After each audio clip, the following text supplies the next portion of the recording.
Ghusl, taking a bath, something which we do every day. But if you think about it, it's a pretty important part of your religion. Because if you are not ritually pure, you cannot perform some important religious deeds.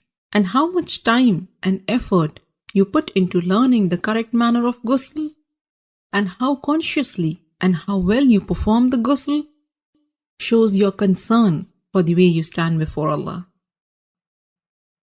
Because al-ghuslu amana bayna al-abdi wa bayna rabbihi. Ghusl is a trust between you and your Rabb. And we really can't emphasize the importance of ghusl enough. In this series, we will begin the discussion with the obligatory ghusl, which will be helpful to you when you are in a hurry or if there is not enough time to take a complete ghusl. Next, I will take you step by step through the etiquettes of the complete ghusl, where we will discuss the sunnah acts of ghusl. And finally, in the next video, we will answer some frequently asked questions about ghusl. Alhamdulillah, all the information and answers are taken from the writings and fatwa of the scholars. So let's begin. There are two kinds of ritual impurities, the minor impurity and the major impurity, which occurs as a result of janabah, haid or nifas.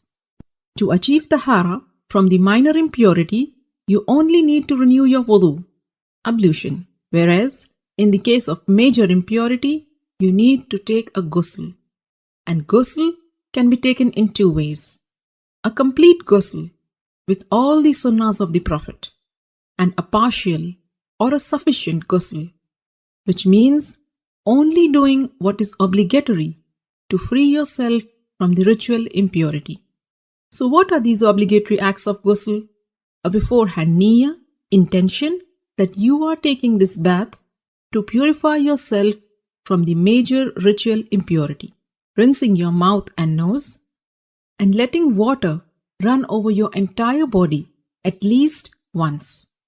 Make sure it reaches every part of it, even your scalp under the thick hair.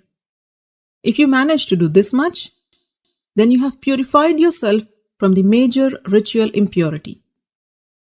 As for the complete ghusl, and this is the mustahab one, and it is how the Prophet ﷺ took a bath. And this is how you do it. Begin with an intention to purify yourself from the major impurity. Then say Bismillah. Wash your hands 3 times.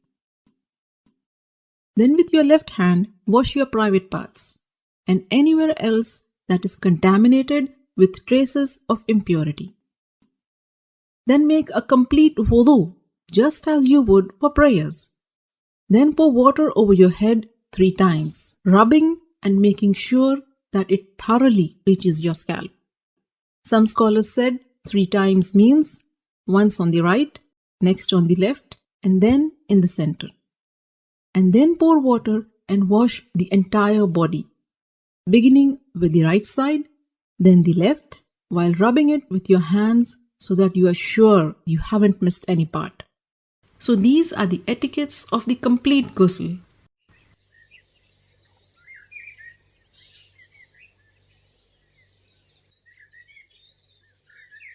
Ghusl essentially means letting water run over every part of your body. So if you are wearing a ring, you should move it. And if it is so tight that the water won't reach the skin underneath, then you have to remove it. Cosmetic items which form a barrier and prevent the water from reaching your skin must also be taken off. In a narration of Maymuna radiallahu ta'ala anha, it is mentioned that the Prophet sallallahu alaihi wasallam moved away from the spot where he had been taking ghusl, and then he washed his feet. Shaykh Ibn al-Uthaymeen rahimahullah explained that what is apparent from the various narrations is that the Prophet washed his feet after ghusl only when there was a need. Like if the floor is made of dirt, and if the feet are not washed, they will remain soiled. So you may want to wash your feet after ghusl if there is a need. With this, you are now well informed about the how-to of the perfect ghusl.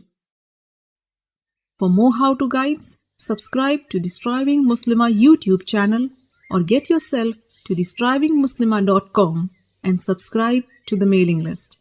I will keep you updated about all the latest videos and interesting articles. Don't forget to share this how-to guide with your family and friends. By sharing this video, you are helping your friends and family in their deen.